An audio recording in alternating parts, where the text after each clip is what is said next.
Almost సముద్రం వరకు plastic ఎక్కువ. ఈ ప్లాస్టిక్ అంతా టూరిస్ట్ కానీ మిగతా వాళ్ళు రెగ్యులర్గా పార్టీస్ చేస్తున్నారు.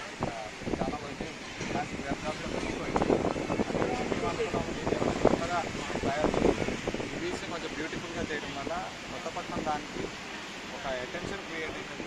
చాలా మంది టూరిజం పెంచే ఛాన్సెస్ ఉన్నాయి. బయట కంట్రీ వాళ్ళు కూడా ఇక్కడికి వచ్చే ఛాన్సెస్ ఉన్నాయి. సో మేము ఆ ఉద్దేశంతో మా మేజర్ ఉద్దేశం ఏంటంటే ఇక్కడ ప్లాస్టిక్ ఎందుకంటే ఇక్కడ బీచ్ లైన్ చాలా దగ్గరగా ఉంది.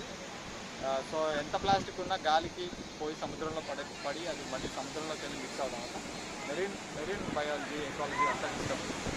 సో ఆ ఉద్దేశంతో మనం క్లీనింగ్ చేస్తూ ఏ రోజైతే జనాలు ఎక్కువ ఉన్నారో ఆ రోజు సెలెక్ట్ ఎందుకు చేస్తున్నామంటే జనాలకు ఒక మెసేజ్ ఇస్తున్నాం. మేము పడేసే చెత్త అది చాలా చాలా ఎఫెక్ట్ అవుతుంది, భూమికి ఎఫెక్ట్ అవుతుంది అన్న ఒక మెసేజ్ ద్వారా ఇవాళ మేము ఇదంతా క్లీన్ చేస్తాము. అదే ఉద్దేశంతో మేము డస్ట్బిన్స్ కంటైనర్లు ఇవన్నీ పెడదామని మాకు ఒక ఐడియా చేద్దామని ఫ్యూచర్లో ప్లాన్. సో దట్ ఇక్కడ ప్రస్తుతానికి అలాంటి ఫెసిలిటీ ఏం లేదండి. పబ్లిక్ కూడా జనాలు చెత్త ఎక్కడ పడేయాలో తెలియక మ్యాక్సిమం అక్కడ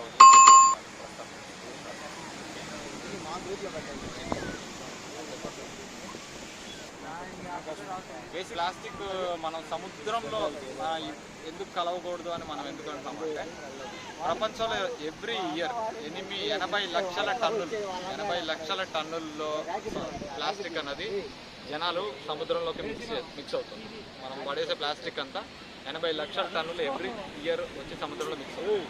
సో ఈ సముద్రంలో ఈ ప్లాస్టిక్ ఏమవుతుంది అంటే ఎండకి తడిసి నాని చిన్న చిన్నగా పీస్గా అవుతాయి. వాటిని మైక్రో ప్లాస్టిక్స్ అంటారు.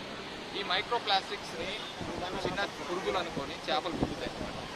చేపలు మింగినప్పుడు వాటి కడుపులో అరగడం అలాగే ఉండిపోతుంది. అది కూడా ఆ ప్లాస్టిక్ మళ్ళీ ఆ చేపలు పట్టుకొని మనమే తిన్నప్పుడు అది కడుపులోకి దాని ఎంజైమ్స్ అంతా లోపలికి వెళ్ళిపోవడం వల్ల ఆ ప్లాస్టిక్ మన బాడీలోకి వచ్చేస్తుంది. ఆ బాడీ మనకు వచ్చినప్పుడు అది క్యాన్సర్స్ కానీ వేరే జబ్బులు ఇతరుల జబ్బులు చాలా జబ్బులు రావటం వల్ల మనకేమవుతుందంటే మనం పడేసిన ప్లాస్టిక్ మన కడుపులోకే మళ్ళీ రిటర్న్ అవుతుంది. ఇది ఒక సైకిల్ క్రియేట్ అయింది ఇండైరెక్ట్గా. సో ఈ సైకిల్ని కూడా మనం బ్రేక్ చేయాలి. ఎందుకంటే అన్ని జీవరాశులు కరెక్ట్గా ఉంటేనే మన ఫ్యూచర్ సో దానికి తగ్గట్టు మనం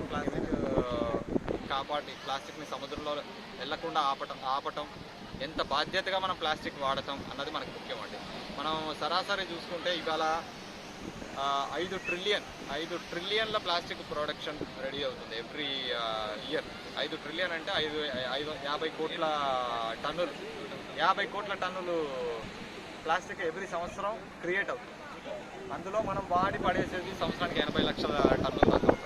సో ఈ ప్లాస్టిక్ని మనం ఏంటంటే తగ్గిస్తే అంటే ఒక కవర్ కొంటాం. మనం షాప్కి వెళ్తే ఒక ప్లాస్టిక్ బ్యాగ్లో చిన్న గుడ్డు కానీ పప్పు కొన్నా సరే ఒక కవర్ ఇస్తారు. మనం ఏం చేస్తాం వాడుకున్నాక కవర్ పడేస్తాం. ఇంతకుముందు మన ఆ చిత్రకణంలో నేను చూసింది ఏంటంటే ప్రతిదీ పేపర్లో చూపించేవాళ్ళు. వాళ్ళు ఎవరు పేపర్లు వాడరు, అందరూ ప్లాస్టిక్ కవర్స్లో ఇస్తున్నారు. సో మనం ఏంటంటే ప్లాస్టిక్ కవర్లు కాకుండా ఏదైనా మన ఇంట్లో వచ్చి సంచి తీసుకెళ్తామా లేకపోతే ఆల్రెడీ ఉందంటే ప్లాస్టిక్ కవర్ని దాన్ని మళ్ళీ వాడుకోవడం.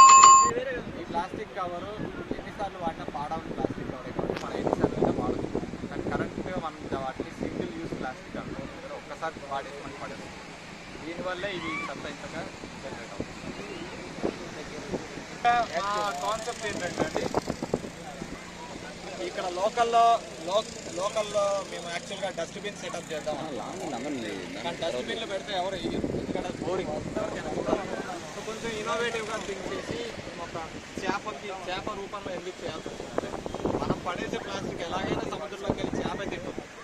మేమనుకో అంటే ఆ చేపకు పెట్టబోతే ఈ చేపకు పెట్టండి ప్లాస్టిక్. ఇది దీనికి వెళ్ళే ప్లాస్టిక్ అంతా రీసైకిల్. సో మన కాన్సెప్ట్ ఏంటంటే ప్రతి మనిషి కూడా రీయూజ్ అంటే రీసైకిల్ అంటే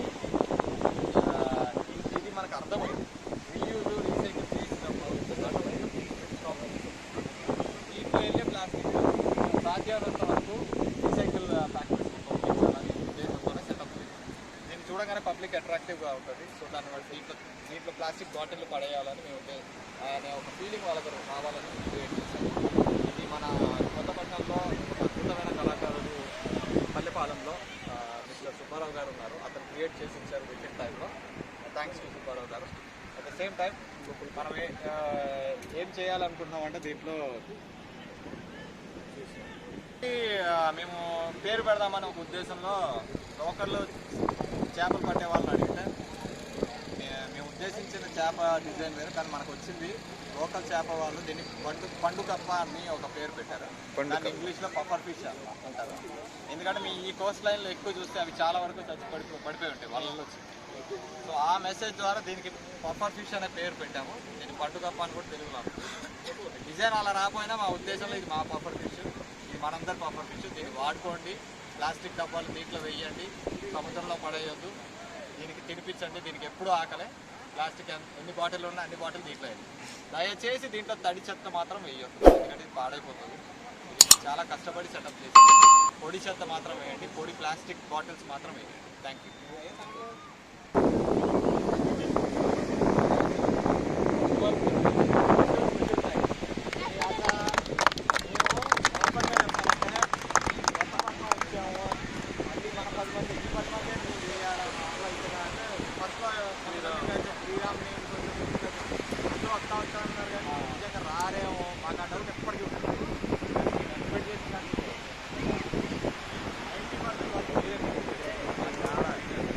మా వాళ్ళు ఆకలిలో ఉండి మేబీ అంత యాక్టివ్గా లేరేమో, కానీ మీరు చేసి చాలా గ్రేట్ ఉంటుంది.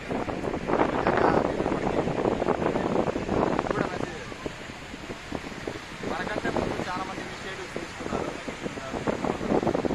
సో ఇది కంటిన్యూస్గా నాగరాజు గారు మీరు మిమ్మల్ని ఇన్స్పిరేషన్ అనుకోండి.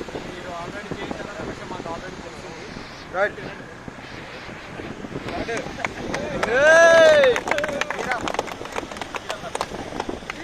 ఇంత ప్రోయాక్టివ్గా ఫ్యూచర్ జనరేషన్ మొత్తం ఇప్పుడు మీరు తీసుకునే ఇనిషియేటివ్స్ మీదే ఉంటుంది. సో మీరు ఎంతమంది ఎగ్జాక్ట్లీ సార్ చెప్పినట్టు ఎవరో వచ్చి చేయాలని కూడా అవసరం లేదు, మనందరిది అని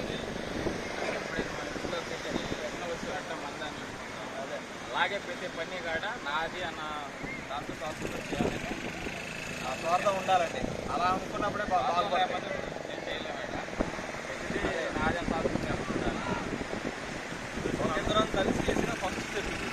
మనం ఫస్ట్ స్టెప్ కలిసి చేయాలి. అందరం నెక్స్ట్ సేమ్ ప్లాన్స్ సజెషన్స్ ఉంటే చెప్పండి, మనం ఇంకా ముందుకు వెళ్ళచ్చు, ఏమన్నా చేయొచ్చు. ఓకేనా? ఇక ఇవాటితో రిలేషన్స్ కట్ అయిపోయి హాయ్ బాయ్ కాదు, కంటిన్యూ అవుదాం. ఇంకా చాలా ప్లాన్ చేస్తాం. ఫ్యామిలీ అందరు సపోర్ట్ ఇవ్వాలి. అంటే పెట్టుకున్న టైం పాస్ వచ్చి ఉంటుంది. Holidays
like a guy, you could treat me right. Way oh, oh, take a chance, will you let me ride? Way oh, I could be the best thing in your life.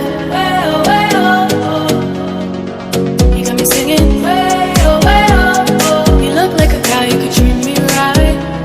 Way oh, take a chance, will you let me ride? Way oh, I could be the best thing in your life. Way oh, maybe let's take a drive, take a drive.